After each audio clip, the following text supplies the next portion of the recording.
বাংলাদেশের জুলাই জঙ্গি উত্থানের নতুন করে কিছু খবর বের হয়েছে। এর মধ্যে একটা আমেরিকান সংবাদ সংস্থা প্রকাশ করেছে কিভাবে মার্কিন যুক্তরাষ্ট্র $325 মিলিয়ন খরচ করেছে দীর্ঘদিন ধরে ইউনূসের নেতৃত্বে বদিউল আলম এইসব লোকজন দিয়ে বাংলাদেশে শেখ হাসিনা সরকারের পতনের জন্য। একইভাবে নর্থ ইস্ট চ্যানেল নামে একটা ইন্ডিয়ান সংবাদ সংস্থা, তারা 8 পর্বের ধারাবাহিক আর্টিকেল প্রকাশ করছে কিভাবে এই জুলাই জঙ্গি উত্থানে ষড়যন্ত্র হয়েছিল। ইতিমধ্যে তারা 2টো ইনস্টলমেন্ট প্রকাশ করেছে, যেখানে তারা দেখিয়েছে যে বাংলাদেশের এই জুলাই জঙ্গি উত্থানে কিভাবে সেনাবাহিনী জড়িত হয়ে গিয়েছিল এবং সেনাবাহিনীর কর্তারা স্নাইপার দিয়ে 100 করে রাস্তায় যারা কাজ করে এই ধরনের শ্রমিককে মেরে এগুলোকে ছাত্র বলে চালিয়ে দিয়ে এই জঙ্গি উত্থান ত্বরান্বিত করেছিল।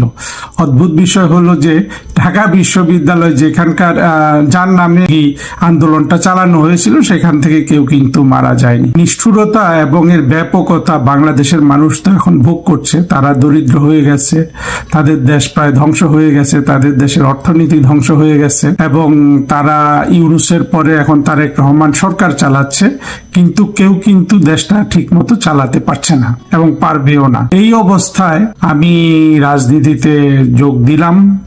অবশ্যই এটাকে স্বঘোষিত বলতে পারেন, আমি একজন আওয়ামী লীগের সদস্য হিসাবে কার্যক্রম চালাবো, এটা ঘোষণা দিয়ে এসছি। তো সেক্ষেত্রে আমি যেটা চিন্তা করেছি, আমার ইউটিউবের আমার কথাবার্তা অনেক বেশি বলবো এবং ইউটিউবে টক শো উপস্থাপন করব। টক শো বলতে আমি আমাদের মূল যে কথাগুলো দরকার বাংলাদেশের জন্য, বাংলাদেশের স্বাধীনতা বিরোধী জঙ্গি মৌলবাদী যারা যেসব কথা বলে বলে শেখ হাসিনা সরকারের বিরুদ্ধে বাংলাদেশের মানুষের মগজ ধুলাই করেছিল, সেই জিনিসগুলো আমরা পুরো রিভিজিট করব। তার মধ্যে ছিল দুর্নীতি, যেটা মিথ্যা প্রমাণিত হয়ে গেছে, কারণ ইউনূসের সময় দুর্নীতি তার সকল সীমা ছাড়িয়ে গিয়েছিল। দুর্নীতিতে আওয়ামী লীগের যতই আপনি দেখুন, সারা বিশ্বের সব রেকর্ড বলে সেই দুর্নীতি ছিল, কিন্তু 2001 থেকে 2006 সাল পর্যন্ত বাংলাদেশ দুর্নীতিতে 5 বার শীর্ষস্থান অধিকার করেছিল। শেখ হাসিনা সরকার এসে এটা কমিয়েছিল।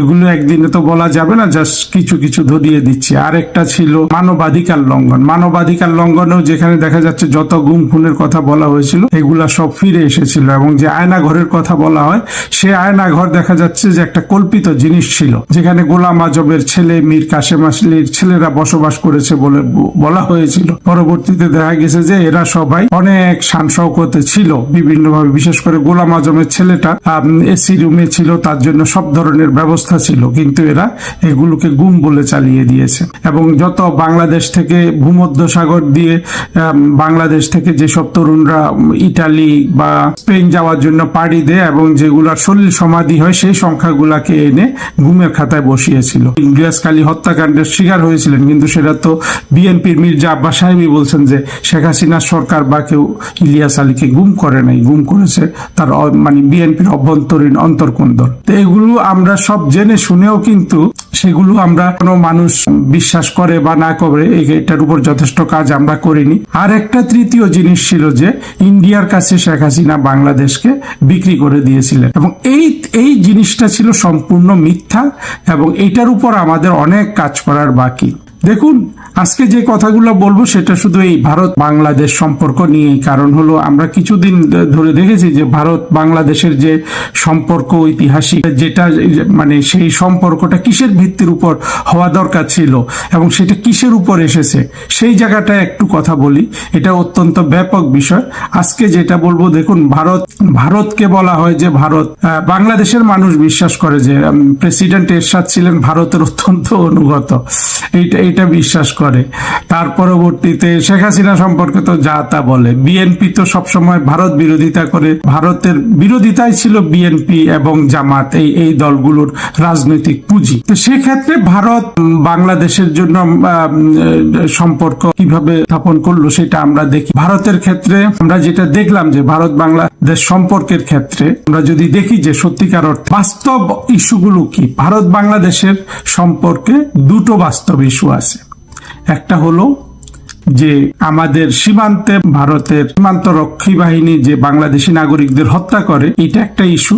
এবং এই হত্যাকাণ্ডটা হয় কিন্তু ভারতের মধ্যে, অর্থাৎ বাংলাদেশ থেকে কেউ অবৈধভাবে ভারতে ঢুকলে সেখানে এই হত্যাটা হয়, বছরে 8-10টা যাই হোক। এইটা বন্ধ করা, এইটা বন্ধ হয় না কেন, এইটা একটা ইস্যু হতে পারে। এই ইস্যুটা বাস্তব, এইটা নিয়ে আলোচনা করা যেতে পারে। আরেকটা ইস্যু হলো বাংলাদেশের নদ নদীতে যে পানি প্রবাহিত হয়, যেগুলো ভারত থেকে আসে, সেখানে পানির একটা সম্মানজনক বলুন বা ন্যায্য হিস্সা। এর বাইরে কিন্তু ভারত বাংলাদেশে কোনো কণ্টকাকীর্ণ সমস্যা নাই। এক সময় ছিল স্থলসীমানা চিহ্নিত করার ইস্যু, সেটা শেখ হাসিনা আর নরেন্দ্র মোদী এই দুই প্রধানমন্ত্রী মিলে এটা কিন্তু সমাধান করে ফেলেছিলেন। তারপরে ভারত যেমন এই দুটা ইস্যু রয়ে গেছে, তিস্তার পানি বন্টন ভারতের অভ্যন্তরীণ কারণে এবং সীমান্তে হত্যা, যেটা বন্ধ ভারত চাইলেই করতে পারে। এই দুইটা ইস্যু। আরেকটা ইস্যু, ভারতে আমাদের যারা বন্ধু আছেন বা যারা ভারত বাংলাদেশ সম্পর্ককে গুরুত্বপূর্ণ মনে করেন, তাদের একটু স্মরণ করিয়ে দিতে চাই। আরেকটা হলো কিছু দৃষ্টিভঙ্গিগত, অর্থাৎ ভারতের লোকজন যারা আমাদের পরিচিত বা তারা যেভাবে বাংলাদেশ সম্পর্কে কথা বলেন, সেটা কিন্তু বাংলাদেশের মানুষ খুব ক্যাচ করে। অর্থাৎ সেইখানে এক ধরনের নিজেদেরকে বড় দেশের নাগরিক হিসাবে বাংলাদেশ যে ভারতের সবকিছুর উপর নির্ভরশীল, সেইটা নিয়ে কথা বলার সময় যেই ভঙ্গিতে তারা কথা বলেন, সেটাও কিন্তু বাংলাদেশের জঙ্গিরা তো ধরেই, সাধারণ মানুষও সেটাকে সেই জিনিসটাকে লক্ষ্য করে এবং সেটাকে এই বাংলাদেশে ভারতের কাছে বাংলাদেশ বিক্রি হয়ে গেছে এই ধরনের মিথ্যা অপপ্রচারে কিন্তু ওইটা যুক্ত হয়। তো বাংলাদেশ সম্পর্কে এই জিনিসগুলো, এই যে তিনটা কথা বললাম, এছাড়া কিন্তু আর কিছু নাই। কিন্তু আপনি জঙ্গিদের কাছে যান, হাজারটা জিনিস আপনি পাবেন। দেশ বিক্রি করে দেওয়ার, দেশের মধ্য দিয়ে ভারতের সেনাবাহিনী চলছে, ভারতের মালপত্র চলছে, এখানকার জিনিস ওইখানে যাচ্ছে, এইরকম। এখানে শুধু অপপ্রচার, কারণ এই জিনিসগুলো তো কোনোটা পাবলিকলি প্রকাশিত না। আর বাংলাদেশের মানুষ সেটা বিশ্বাস করে এবং যেটা পুরোপুরি ইসলাম ধর্মকে কাজে লাগিয়ে হিন্দুদের প্রতি ঘৃণা ছড়িয়ে সেই ঘৃণাটাকে ভারত বিদ্বেষের সাথে সংশ্লিষ্ট করে তারা কিন্তু ওই 71-এ যে পাকিস্তান বাহিনী পরাজিত হয়েছিল, আর এই লোকগুলা যে পাকিস্তানের নাগরিক হতে পারলো না, পাকিস্তানের অংশ হতে পারলো না, বঙ্গবন্ধু যে দেশটাকে ভাগ করে বাংলাদেশ করে দিলেন, সেই প্রতিশোধ নিয়ে যাচ্ছে। এবং বাংলাদেশে গণতন্ত্র কোনোদিন প্রতিষ্ঠিত হবে না, বাংলাদেশের সুখ শান্তি কোনোদিন আসবে না বাংলাদেশ থেকে যদি এই অন্যায্য ভারত বিরোধিতা এবং হিন্দু ঘৃণা আর ভারত ঘৃণা যেটা, এইটাকে দূর করা হয়। এবং আমরা যদি পৃথিবীর অন্যান্য দেশে যাই, দেখেন প্রতিটা দেশের সাথে প্রতিটা দেশের কিছু সমস্যা আছে। যে আপনি ফিলিপাইন আর চীনের কথা চিন্তা করেন, ফিলিপাইন আর চীনের মধ্যে যথেষ্ট সমুদ্র, সাউথ চায়না, দক্ষিণ চীন সাগর, এগুলো নিয়ে যথেষ্ট ব্যাপক সমস্যা আছে। ফিলিপাইনিরা তো এখন খ্রিস্টান, চীন নাস্তিক বা বৌদ্ধ, সেখানে কিন্তু নাস্তিক ঘৃণা, বৌদ্ধ ঘৃণা হিসাবে কিন্তু তারা কিন্তু ফিলিপাইনের মধ্যে কেউ কিন্তু আপনার ফিলিপাইনি জনগণের কে মগজ ধোলাই করে না। আপনি দেখবেন মালয়েশিয়া আর থাইল্যান্ডের মধ্যে সমস্যা আছে, একটা মুসলমান একটা বৌদ্ধ, সেখানে কিন্তু সেই সমস্যাগুলো সীমিত সমস্যা হিসাবে দেখা হয় এবং সেখানে কিন্তু এই সাম্প্রদায়িক ঘৃণা নাই। আপনি মরক্কো যান, সেখানে কিন্তু মরক্কো হলো যে স্পেন আর ফ্রান্সের পিঠের উপর মরক্কো 100% মুসলমানের দেশ এবং ইসলামিক আইন কানুনে চলে, সেখানে কিন্তু দেখবেন যে কেউ সাম্প্রদায়িক ঘৃণা ছড়ায় না। তাহলে বাংলাদেশের স্বাধীনতা বিরোধী মৌলবাদী জঙ্গিরা কেন এই সাম্প্রদায়িক ঘৃণাটা ছড়ায়? একে তো তারা সাম্প্রদায়িক ঘৃণা ছড়ায়, এটা তাদের বাণিজ্যিক ব্যবসাও। আরেকটা হলো ওই যে মুক্তিযুদ্ধের সময় যে বাংলাদেশে ভারত যে সহযোগিতা করেছিল বা ভারত বাংলাদেশ যৌথ বাহিনী যে পাকিস্তানিদের পরাজিত করেছিল, সেটার প্রতি সেই জায়গাটায় প্রতিশোধ নেয়া। এবং এটা এতই কার্যকর হয়ে গেছে, এই জিনিসটা আমি বারবার বলি এই জন্য যে আমাদেরকে অত্যন্ত চিন্তা ভাবনা করে বাংলাদেশ থেকে ভারতের বিশেষ করে সাম্প্রদায়িক যে ঘৃণাটা ভারতের প্রতি করা হয়, সেটাকে কিন্তু সমূলে উৎপাটন করতে হবে। এছাড়া বাংলাদেশের আর কোনো রাস্তা নাই। আপনারা জানেন এই কথাগুলো আমি অনেকবার বলে এসেছি, কিন্তু এর সাথে যে জিনিসটা যোগ করে আজকে শেষ করব। সাম্প্রতিককালে দেখা গেল যে প্রধানমন্ত্রী তারেক রহমানের সাথে ভারতের সম্পর্কটা বেশ ধরনের, তারা দেখাচ্ছেন যে তাদের মধ্যে খুব ভালো সম্পর্ক রচিত হয়েছে এবং এটার ফলে বাংলাদেশের স্বাধীনতা বিরোধী মৌলবাদী শক্তির মনে এক ধরনের আশা সঞ্চয় হয়েছে। ভারতের সাথে আওয়ামী লীগের সম্পর্ক বোধহয় শেষ হয়ে গেল। মাঝে মধ্যে এরকম গুজব তোলে যে শেখ হাসিনাকে আর ভারতে রাখবে না, এগুলো কিন্তু ভারতের কর্তৃপক্ষ চাইলেই কি তারেক রহমানের বা জঙ্গিদের সাথে সুসম্পর্ক গড়তে পারবেন? এটা পারবেন না। ভারত এর মধ্যে অনেকগুলা কাঁচা কাজ করেছে, আমি বিভিন্ন জায়গায় বলেছি। আমি যেটা বলবো যে প্রধানমন্ত্রী নরেন্দ্র মোদী তারেক রহমান সাহেবের কাছে যেই চিঠি লিখেছেন বেগম খালেদা জিয়ার দাফনের দিন, যেটা হস্তান্তর করেছেন জয়শঙ্কর সাহেব, সেই চিঠিটা দেখলে আমরা বুঝতে পারি ভারতের চিন্তা ভাবনার দুর্বলতা কোথায়।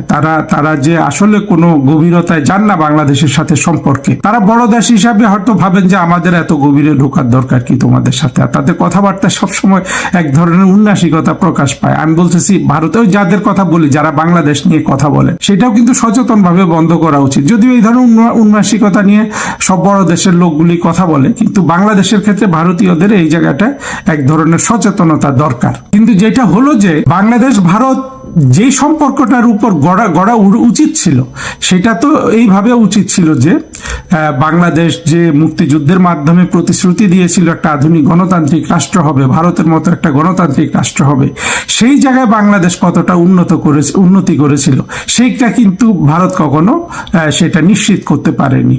যেমন গণতন্ত্রের উন্নতির ক্ষেত্রে একটা জিনিস হলো যে সেই দেশের সংখ্যালঘু শ্রেণীর মানুষরা কিন্তু সেখানে শান্তিমতো বসবাস করবে। আমরা যেটা দেখলাম যে বাংলাদেশের স্বাধীনতার পর থেকে ভারতে 1972 সালে যে হিন্দু জনগোষ্ঠী ছিল, সেটা 2024 সালে 26 সালে এসে তখন যদি 20-22% থাকে, আমি অফিসিয়ালি বলছি, আনঅফিসিয়ালি অনেক রকম দাবি করেন, শুধু কাগজে কলমে অর্থাৎ পাবলিক ডোমেনে যে তথ্য পাবেন সেটা আজকে কিন্তু 9%, 7% হয়ে গেছে। আজকে এটাকে দাবি করা হচ্ছে 93% মুসলমানের দেশ। তাহলে ভারত কখনো এই প্রায়োরিটিটা দেয় নাই যে বাংলাদেশ গণতান্ত্রিক রাষ্ট্র হওয়া মানে কি বাংলাদেশের হিন্দু সম্প্রদায়, যে কোনো সংখ্যালঘু সম্প্রদায়, সেটা ধর্মীয় সংখ্যালঘু সম্প্রদায় হোক, অন্য কোনো সংখ্যালঘু সম্প্রদায় হোক, তারা সেই দেশে নিশ্চিতভাবে বসবাস করতে পারবে। যে কোনো একটা গণতান্ত্রিক দেশে তো তাই হয় যে সমাজের সব ধরনের মানুষ, সব ধর্মের মানুষ, সব মতের মানুষ, হ্যাঁ, সব লিঙ্গের মানুষ সেখানে শান্তির সাথে বসবাস করতে পারে। বাংলাদেশে কি সেটা সম্ভব হয়েছে? হ্যাঁ, আপনি বলতে পারেন যে এটা তো আওয়ামী লীগ সরকার। আওয়ামী লীগ স্বাধীন 55 বছরে বাংলাদেশ প্রায় কত 20 বছর শাসন করেছে আওয়ামী লীগ, আর বাকি 25 বছর স্বাধীন করেছে বাংলাদেশের মুক্তিযুদ্ধ বিরোধীরা। কিন্তু এখানে একটা পার্থক্য বা আওয়ামী লীগের সাথে স্বাধীনতা বিরোধীদের আছে। স্বাধীনতা বিরোধীদের সচেতন এজেন্ডাই হলো যে বাংলাদেশ থেকে সব হিন্দু চলে যাক, যেহেতু তারা মোটা দাগে আওয়ামী লীগকে সমর্থন করে। আর আওয়ামী লীগও কিন্তু তাদের সচেতন এজেন্ডাতে না থাকলেও তারা কিন্তু এই বাংলাদেশের হিন্দু সম্প্রদায়কে ভারতে চলে যাওয়া আটকাতে পারেনি। আর আমাদের একটা জিনিস, ভারতভাষীকে একটা জিনিস বোঝা উচিত, তারা মাঝে মধ্যে বলে যে হ্যাঁ চলে আসুক সব সব সব সব হিন্দু, কিন্তু এটা কি কোনো সমাধান? সব হিন্দু আপনার দেশে চলে গেলে বাংলাদেশের তো লাভ নাই। বাংলাদেশ জঙ্গিদের দ্বারা বাংলাদেশ দখল করা আরো বেশি সহজ হয়ে যাবে। কিন্তু যেইভাবে ভারতে মুসলমান জনসংখ্যা বাড়ছে, আপনারা কি সেটা নিয়ে একটু চিন্তা করবেন না? যাই হোক, আমার মূল কথা এইটাই যে ভারত যদি সত্যিকার অর্থে বাংলাদেশের সমস্যাগুলো বুঝতো, বাংলাদেশকে গণতান্ত্রিক পথে অগ্রগতির জন্য সহায়তা করতো, সেখানে ভারত কিন্তু এক নাম্বার এজেন্ডা তৈরি করতো বাংলাদেশে যে হিন্দু শূন্য হয়ে যাচ্ছে সেই জিনিসটা নিয়ে প্রতিটা সরকারকে বোঝানো। আমি এরশাদের কথা কেন বললাম? এরশাদকে সবাই মনে করে খুব অনুগত। এরশাদ সরকারের সময় তো হিন্দুদের বাংলাদেশ থেকে চলে যাওয়া বন্ধ হয় নাই। অর্থাৎ ভারত সরকার এগুলো নিয়ে চিন্তাই করে নাই। ভারত সরকার তাদের ওই এজেন্ডা আছে, তারা ওগুলো বলে যে আমার নিরাপত্তা নর্থ ইস্টে গিয়ে। আরে আমি যেটা বলি কি, বাংলাদেশের এমনকি জামাত ইসলাম ক্ষমতায় আসলেও ভারতের নর্থ ইস্টে গিয়ে কিছু করবে না। কিছু জঙ্গি পাঠাতে পারে তারা, সেই জঙ্গি তো ভারতের হোমগ্রোন জঙ্গিও একই ধরনের সমস্যা তৈরি করতে পারে। মূল সমস্যাটা হলো যে বাংলাদেশের গণতন্ত্রের উন্নতিতে ভারত কোনো সহযোগিতা করছে কিনা। কারণ মুক্তিযুদ্ধের দাবি সেটা ছিল। আর বাংলাদেশ যদি গণতান্ত্রিক রাষ্ট্র না হয়, বাংলাদেশ যদি সম্পূর্ণরূপে ইসলামিক মৌলবাদীদের হাতে চলে যায়, এই হিন্দুগুলো যেগুলো আছে অবশিষ্ট সেগুলোকে তো তাড়িয়ে দেবেই। আর সাথে কি কি সমস্যা তৈরি করতে পারে ভারত কিন্তু এটা ভালোভাবে বোঝে। পাকিস্তানের সাথে ভারত কিন্তু একেবারে সেই 1947 সাল থেকে বসবাস করে আসছে। কাজে ভারতের বিষয়টা, ভারতের কি করা উচিত আমি সেটাই বলতে এসেছি। বাংলাদেশের কি করা উচিত সেটা তো আছেই। বাংলাদেশ ভারত দুটোরই, অর্থাৎ বাংলাদেশ বলতে বাংলাদেশ যেহেতু দুই ভাগে বিভক্ত, একটা হলো স্বাধীনতা বিরোধী গোষ্ঠী, একটা হলো মুক্তিযুদ্ধের মূলধারার গোষ্ঠী, দুটাই বাংলাদেশের সমান সমান শক্তিশালী। ফলে এই বাংলাদেশ কার হাতে যাবে এখনো এটা অনিশ্চিত। আমরা বিশ্বাস করি এটা মুক্তিযুদ্ধের পক্ষের শক্তির হাতে আসবে। কারণ হলো মুক্তিযুদ্ধের হলো ইতিহাসের শক্তি, অর্থাৎ ইতিহাস এবং সভ্যতা, এই দুই শক্তিকে কাজে লাগিয়ে মুক্তিযুদ্ধে আমরা সাফল্য পেয়েছিলাম। সেই দুই শক্তি তো এখনো আওয়ামী লীগের সাথে আছে। ফলে দীর্ঘমেয়াদে আওয়ামী লীগই কিন্তু রাজনৈতিকভাবে শক্তিশালী। কিন্তু সেটা সেই সেই শক্তি বাংলাদেশের স্বাধীনতা বিরোধী দলগুলোর সাথে নাই বলে তারা পরাজিত হবে। কিন্তু ভারত কোন ভিত্তিতে বাংলাদেশের সাথে তার সম্পর্ক তৈরি করবে, সেটা হওয়া উচিত এই বাংলাদেশে গণতন্ত্র অগ্রগতিতে ভারতের এটা কন্ডিশনাল হওয়া উচিত। এবং সেই সাথে অবশ্যই বাংলাদেশের হিন্দু জনসংখ্যা যাতে ভারতে যেতে না হয়, তারা যাতে বাংলাদেশের মান মর্যাদার সাথে বসবাস করতে পারে, সেই দিকটার উপর ভারতের দৃষ্টি নিবদ্ধ করা উচিত। কিন্তু ভারতের কোনো তরফে কিন্তু আমরা সেটা পাই না। তাদের এজেন্ডাতে অন্য জিনিসগুলো আছে, সেই তাদের নিরাপত্তার কথা বলা হয়, আর আরো অনেক ধরনের কথাবার্তা বলেন, এবং অ্যাটিচিউডের একটা ব্যাপার আছে যেটা তারা বলবো যে ম্যাচুরিটির সাথে প্রকাশ করতে পারেন না। এই অবস্থায় আমাদেরকে অত্যন্ত সচেতনভাবে কিন্তু ভারত বাংলাদেশ সম্পর্কটা এগিয়ে নিতে হবে, এবং মুক্তিযুদ্ধের বাংলাদেশের সাথে ভারতের নিবিড় সম্পর্ক তৈরি করতে হবে। এবং ভবিষ্যতে অতীতে যেভাবে ভারতের কাছে বাংলাদেশকে বিক্রি হয়ে গেছে, এই মিথ্যা কথাগুলা বলে যাকে মানুষের মগজ ধোলাই করেছে, সেইখান থেকে বাংলাদেশের মানুষকে ফিরিয়ে আনতে হবে। কাজটা অত্যন্ত কঠিন, কিন্তু আমি হিসাব করে দেখলাম যে এই কাজের উপর পুরো বাংলাদেশের ভবিষ্যৎ গণতন্ত্র রক্ষা করছে। এইটা দিয়েই জঙ্গিরা বাংলাদেশ দখল করেছে, এবং এটা দিয়ে বাংলাদেশকে তারা আফগানিস্তান, বাংলাদেশকে আপনার সেই লৌহ যুগ বলুন, প্রস্তর যুগ বলুন, সে অন্ধকার যুগে নিয়ে যেতে পারবে শুধু একটা জিনিস দিয়ে, ভারত বিরোধিতা, ভারত ঘৃণা আর হিন্দু ঘৃণা নিয়ে। এটা নিয়ে আমাদের সচেতন হতে হবে এবং এটা নিয়ে ব্যাপক কাজ করতে হবে। আমি সেই কাজটা কিন্তু চালু রাখবো।